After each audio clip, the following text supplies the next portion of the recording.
Kagulat World. Buong Switzerland ginulat ng muling umarangkada si Alexandra Ayala at tinapos si Valentina Reiser ng Switzerland 6-3, 7-5 sa ITF Spain 12A. Isang laban na puno ng tension, grit at elite composure ang nagbalik sa eksaktong dahilan kung bakit patuloy na umaasa ang Pilipinas na aakyat si Alex sa mas mataas na antas ng world tennis. Sa unang set pa lang, pinakita niya ang control sa baseline, maagang binasag ang ritmo ni Reiser at hindi na bumitaw hanggang maagaw ang 6-3 na lead. Pero ang tunay na karakter niya lumabas sa second set kung saan halos magkapantay ang momentum, trading blows at long rallies na puno ng pressure. Sa gitna ng crowd na mas paborable para sa Swiss player, si Alex ang nagpakita ng maturity. Walang porsyadong tira, puro calculated aggression, at cold-blooded execution sa huling tatlong games ng match. Ang panalong ito ay hindi lang basta scoreline.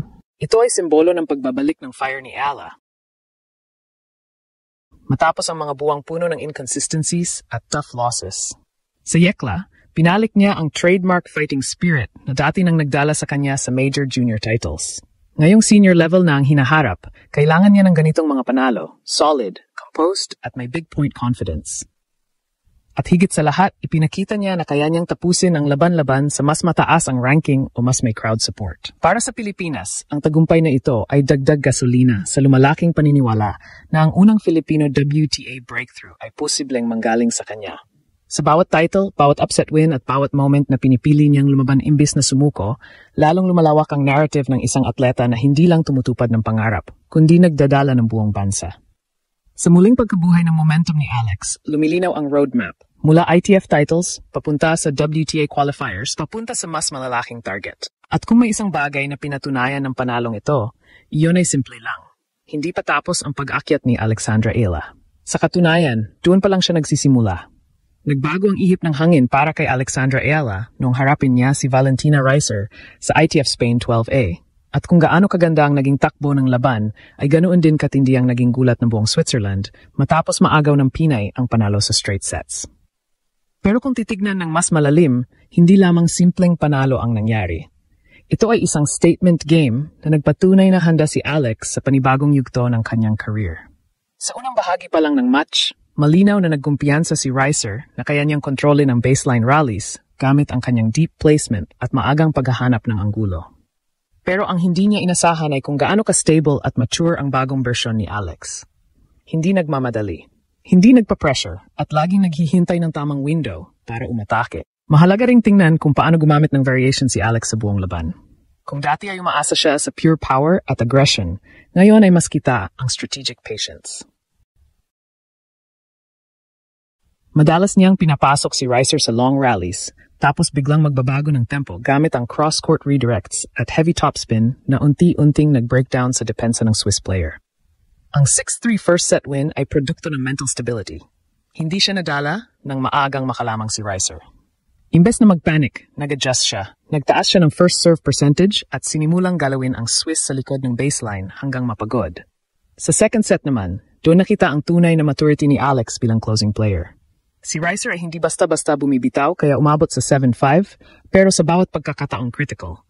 Breakpoint, deuce pressure, service hold risks. Si Alex ay pumipili ng tama at mataas na quality shot selection. Doon lumabas ang pagiging big point player niya. Hindi lang siya basta lumalaban. Marunong siyang mag-step up sa eksaktong oras na kailangan. Ang huling tatlong games ng second set ay malinaw na dominasyon. Controlled aggression, smart ball placement, at composure na hindi basta natuturo. Kung iisa-isahin ang tactical picture, makikita natin na ang panalong ito ay hindi dahil sa dominanting numbers, kundi sa efficient execution. Ang kanyang movement ay mas refined, ang kanyang court coverage ay mas economical, at ang kanyang anticipation ay mas advanced kaysa dati. Ito ang klase ng skill growth na hindi galing sa one big training change. Ito ay resulta ng buwan-buwan na pag-improve, pag-aaral ng patterns, at pag-level up ng tennis IQ. Ang pagkagulat ng Switzerland ay hindi dahil natalo ang kanilang pambato, kundi dahil sa paraan ng panalo. Isang 18-year-old Filipina na naglaro na parang seasoned pro sa isang pressured international stage. At kung ganito ang ipinapakitang maturity ni Alex, malinaw na hindi lang ito tungkol sa isang magandang linggo sa Spain. Ito ay preview ng mas malaking pag-angat na paparating. Ang panalo ni Alexandra Ayala laban kay Valentina Reiser ay nagbigay ng malinaw na signal kung paano nagbabago ang trajectory ng kanyang career. At kung paano niya unti-unting binubuo ang kanyang identity bilang rising star sa tennis world. Sa unang laban, kitang-kita ang tactical patience at maturity. Ngunit sa mas malalim na pagsusuri, ang tagumpay nito ay hindi lamang resulta ng individual performance. Ito ay produkto ng structured development, mental fortitude, at adaptability sa pressure. Ang Spain 12A victory ay nagsilbing benchmark para sa susunod na antas. Mas matataas na tournaments, mas malalakas na kalaban, at mas intense na mental and physical demands. Isa sa pinaka-importanting takeaway ay ang consistency ni Alex sa critical moments. Sa second set, kahit na mataas ang tension at magkapantay ang momentum, pinili niyang manatiling composed sa bawat key rally. Ang ability niya na mag-step up sa deuce situations, break points, at late set pressure ay nagpapakita ng psychological growth. Hindi siya basta lumalaban. Marunong siyang mag-decide kung kailan aggressive at kailan conservative. Isang skill na kadalasang naghiwalay sa promising juniors at successful pros. Ang sequence ng huling 3 games ay malinaw na demonstrasyon ng kombinasyon ng technical mastery at mental resilience. Malinaw ang shot selection, efficient ang movement, at consistent ang ball placement. Sa tactical standpoint, ang paggamit ni Alex ng variation sa rallies ay isa ring malaking factor. Ang long cross-court exchanges, combined sa sudden directional changes at deep topspin balls, ay nag-breakdown sa depensa ni Reiser at nagbigay ng open opportunities. Hindi lamang siya nakadepende sa physicality, kundi sa intelihensya at pattern recognition, mga elemento na nagbibigay sa kanya ng advantage laban sa mga kalaban na mas senior o mas ranking. Ang resultang straight sets victory ay ebidensya ng efficiency at strategic growth, panalo sa points at sa tempo control. Bukod sa individual execution, ang broader implications ng panalo ay malaki sa pananaw ng Filipino tennis community. Sa bawat ITF title, lalo na ang Yekla victory, lumilinaw ang narrative ng pag-angat ng Pilipinas sa international tennis stage. Ang resulta ay nagbibigay inspirasyon sa kabataan at nagsisilbing rallying point para sa support at belief sa kakayahan ng Pinoy athletes sa global arena.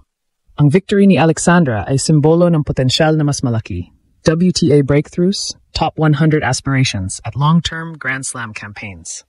Ang psychological edge na kuha niya sa Spain ay isa ring hindi nakikitang advantage. Ang confidence na dulot ng pagtapos sa matinding set at paghawak sa pressure ng international crowd ay hindi matutumbasan ng ranking points lamang.